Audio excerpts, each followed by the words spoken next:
Welcome to another episode of the Peak Potential Success Show. My name is Fong Chua. I'm an entrepreneur, a business strategist, a real estate investor, a speaker, and also a best-selling author. Every single day, I have the opportunity to help others unlock their potentials and guide them to succeed. More often than not, I see people not taking action, not fulfilling their potential because they have a missing link. Whether they're missing that advice, that tip, that strategy, that perception, that interview, that podcast, whatever it is that helps them get them over that hump.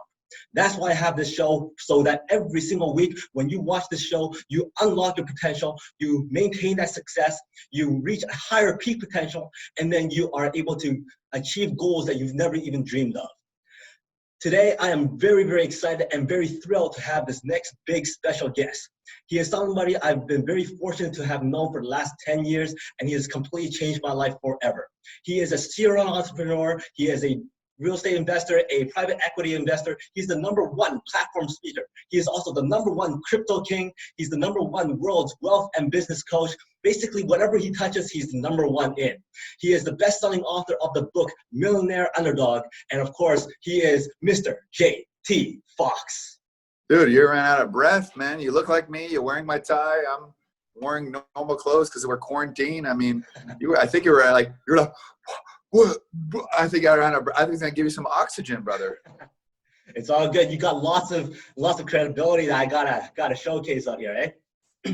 Yeah. So for those people who don't know who you are, could you give us a quick little background of who you are? I think you all did it.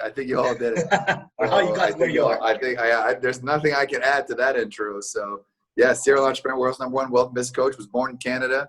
So and we've known each other for a very long time. And I'm just afraid to keep going. I'm going to run out of breath like you did.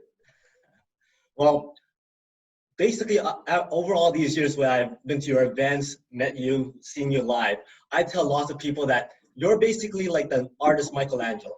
Once you see the statue of David, the Sistine Chapel, whatever statue you see, you're like, it doesn't compare. So once you go to your event, you go see you live, any other speaker just doesn't compare. So basically, I wanted to ask, how do you stay ahead of the game? How do you, even though if you do the same things that everybody else does, you do it 10 times better than everybody else. So what's your secret? Well, Fong, 100 Canadian, not US, so I can save 30%, but thank you for that. No, I mean, listen, whatever you do, you have to do it. How can I do it better? How can I do it faster? And how can I, better, faster, more efficient? That's how you take a look at it. And I don't like to, I'm not really like Michelangelo. I'd say I'm more like Michael Jordan. The same competitive drive of winning and competition. And because business is a game at the end of the day. Money's how you keep score. Like, I don't do it for the money. Like, I'm working harder now during this quarantine than I did before. And I was traveling a lot because there's like, okay, the pandemic has brought a level of like, can I do it all over again? Will I survive? Yeah, I have a lot of money, right? But can I create opportunities in this time? And I've proven that I have. But more importantly, I've been able to support like people like you who are the next generation, because I'll move on to big real estate deals, big companies to buy.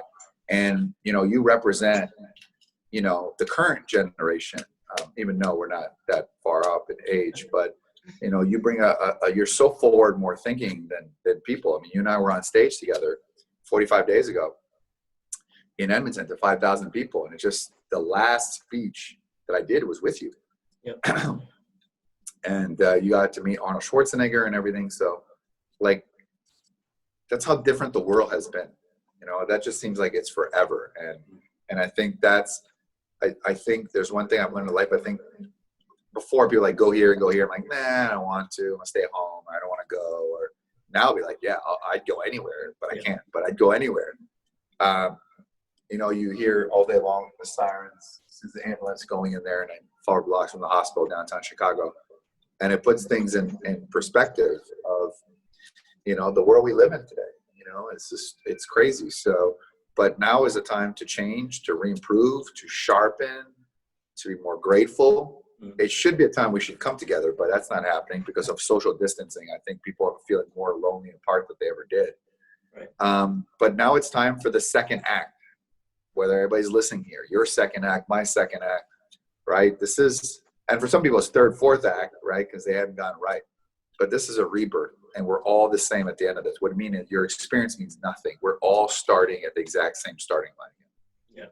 Now, you talked about this is people's second act. They're stuck at home. They have to start learning something, improving on something, doing something different. And there's a lot of people right now who are thinking about going into business, creating that second stream of income, that multiple stream of income. Now, you started in real estate. I started in real estate. What do you think is the best avenue for people to jump into first? Is it real estate? Is it coaching? Is it online sales? What would you recommend? Well, I think they need to work with someone like you to figure it out. What is it they want to do? And I think too many people are like, well, I'll find out, then I'll go to a coach. I still have coaches, you know, like I've been coaching myself like all day, you know, just as a side project to show people.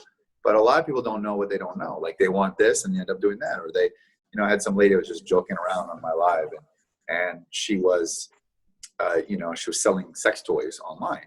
And she wants to do something where she would help. It like doesn't make sense with her business. Whatever it is, it wasn't going to make money. And you know, and here you are. This woman's a nurse, and I'm like, why don't you do this? And did this based on what you do, what the demand for nurses right now? And she goes, I never thought about it. So often the opportunity is right in front of you. It takes a coach, someone like you, someone who's going to get the best version of themselves. Because people need to remember there is no such thing as a self-made man or woman. Now, with all this stuff being locked down, what do you think is the biggest change and biggest challenge that people will foresee in the market or in just in the world in general? Well, will people want to go to restaurants? Will they want to go outside? Will they want to interact in crowds? What's the demand is? Is sports going to be open? Are people going to travel again? Should they continue? So the whole world is going to be changed. We don't know, right? And which is kind of shocking. The stock market is going up as much as it's done. Because it's, you know, it's the way the world works. It's a whole new world, and it's an unfortunate one, to be honest with you. It really is. I mean, I never thought in 1,000 years that we would be in this situation. Who would have thought, you know? And then some argue is we should have never been in this situation in the first place. Some people say, you know, life over economy. Some people say, you know what, without economy, there is no life. And I think as this goes on, it just builds up more resentment. And the whole thing is sad. Yeah. Now, I know that you've done so many great, successful things. But one thing I really thought that you're amazing at is building very strong strategical relationships and also long-lasting, loyal relationships as well. What would you say is the main 3 keys to building really strong relationships and having them last for a long, long time? Number one, you need to add value to people. You can't just ask. I think that's a big mistake people have. Number 2, you have to follow up and follow through. It's a lot of problems with relationships. We kind of slip through. I mean, I've known you for 10 years and I know who you are and I accepted to be on your show. I ask all the time, but I've known you. You know, how many times did you bring me some ketchup chips and all dressed chips, making me fatter? How many times did you do that to me? You know, you've always been there to, you know, in a non-invasive way. So I would, you know, and maybe when I get off the show, you could talk about how you met and what you've done, because I think you've played the game perfectly correctly. And now the fact that you have this show, I mean, you know, my schedule is so packed. Every 5 minutes I'm doing something. I said absolutely, because you embody what an entrepreneur should be. You embody what someone who's changed and someone who takes risk in a place where sometimes there's very small thinking where you live, you know, a very blue collar mentality. You know, you brought a whole new level of thinking. I've never heard you complain. You've always added value no matter what. So, you know, and even when sometimes it was in Calgary, you'd go there too. So I would say if this is a chess game, you played the game perfectly. So I think you might be better positioned to answer that question because you played the game really well. Well, thank you very much for that. Now, you mentioned that coaching is very important. For somebody who's as successful as you're the #1 wealth and business coach already. What do you still have a coach for? Even if you have 1% doubt, it can kill you, right? So if I go in, I can check with my coaches and they give me certainty. I'll be like, oh, okay. And that's all sometimes it takes, because 1% can kill you. Also, too, sometimes we tend to skew numbers or things their own liking. A coach gives you an objective position. Here's the facts. What am I right? Am I wrong here? Should I do that? Good, but change this little one thing. You know, too many people look at coaching on how much is it going to cost rather than how much it's going to make. I mean, I haven't watched the Michael Jordan documentary yet. I want to. I've made a point of not watching it, sacrificing that during this pandemic. Kind of like what I did when I first started. I sacrificed The Sopranos. So it's kind of interesting, even though financially I don't need to do it. And I think Michael Jordan would not have been the player if it wasn't for his coaches. And I believe, based on the clips that I saw, he says that. A coach is someone who will find the best version of yourself and keep pushing the buttons to greatness. And what would you say one of the best coaching advices you've ever gotten was? I mean, I think the first business lesson I have is one of the best ones. Stop talking about it, get it done. That's the best advice from my first business partner, Seth. But I think with my coaches, the word wow. Wow builds empires, unwows kill them. And I think the word wow, it's not what you say, it's how you make people feel. That probably, and don't look at how much things cost, but look how much things are going to make you. Great.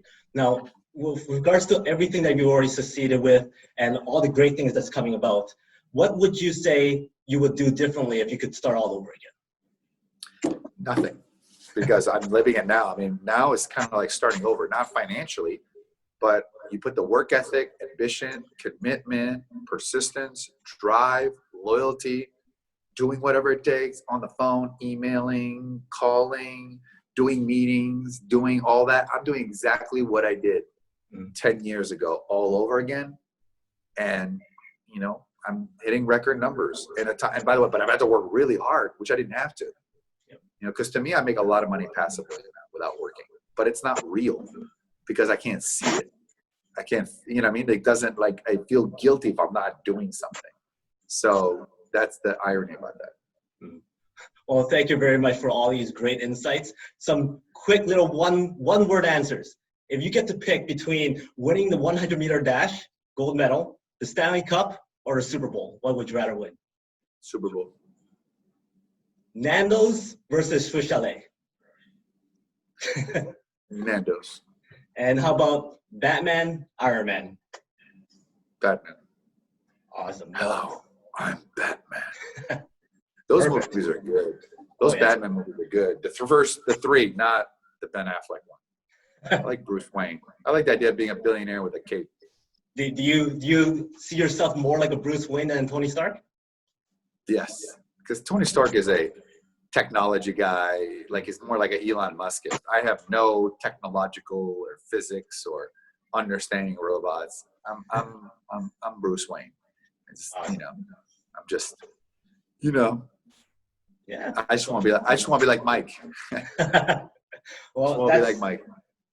That's totally awesome. Thank you very much for your time, your wisdom, your stories. And if anybody wants to get hold of your show and all that kind of stuff, I'm assuming just go to Millionaire Fix, correct? Yeah, go to Millionaire Fix, go through you. You're amazing. Talk to Fong. He's the real deal. He's a fantastic guy. Awesome. Thank you very much for that. Thank you, everybody. everybody. I'll log off, and then you can keep talking. So then you should recap and tell the story about how we met. So put it in context. I'm coaching you on what I would do if I was you. I'll log off. You keep talking about how we met and the lessons and the things that you did, how you got me to come on your show and be a friend of mine. Because that's a good story. Always thinking, Fong. Awesome. See you, everybody. Thank you. So, well, thank you very much again for JT for coming in and sharing his time and wisdom. Now, he is a person that I've met about 10 years ago. We went down, I'm from Edmonton, I drove down to Calgary and I walked into this room and it was one of the first kind of seminars I've ever been to. And there he was, larger than life. He's up there, he's talking about real estate, he's talking about branding, he's talking about relationships, all these great things that I never really had any exposure to.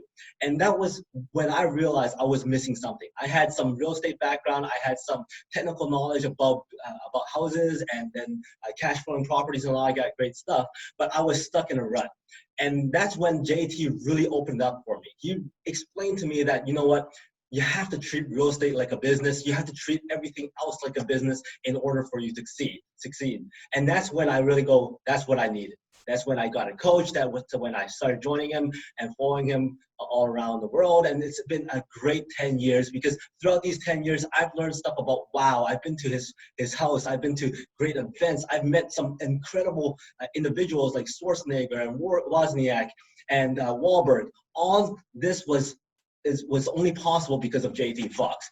What I did was I wanted to get to know JT Foxx a little bit more, and what can one person do to get noticed by the person who you want to get, who you admire or you aspire to be.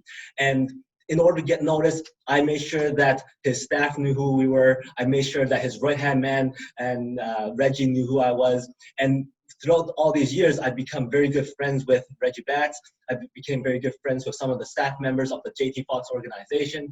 I made sure I send cards, I send Christmas gifts, I send whatever I can to make sure that I'm still in their mind. I'm there, I get exposure. Every time he's in Alberta, I would drive down to Calgary to make sure I'm there to attend his event. There to give him a testimonial, there to keep on adding value as much as I can. At the same time, I try to make sure that Reggie has his favorite drinks there, or maybe JT has his favorite snacks there. I just always wanted to have the ability to add value to him and his people. And then when he has that big event at Mega Success in LA or in Florida, we're always there because we want to be there where all the great successful people are. And every single time we're there, we make sure we say hi, we make sure that we're noticed, we make sure we make an impact on the people who are actually attending that event as well.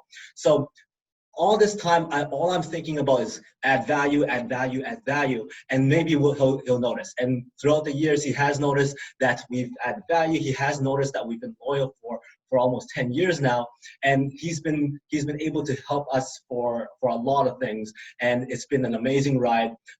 I reached out and go, hey, would you mind doing this interview on my show? And he just said yes right away, and I was absolutely thrilled. So building relationships, meeting people who you aspire to be, add value to them. That was the very first thing I thought about when I wanted to get to know JT more. And I'm very, very glad that to this day, I'm still connected with JT and be able to have him call me as one of his friends, and I could call him as a friend. So that's how I built that relationship. And I encourage you that that's how you should build relationships too. Always think about adding value. So hopefully you enjoyed this episode of the Peak Potential Success Show. Hopefully you enjoyed JT and his great knowledge and his wisdom and his stories. And thank you very much for watching. Until the next episode, today is the day where you can unlock your peak potential. I'll talk to you next time.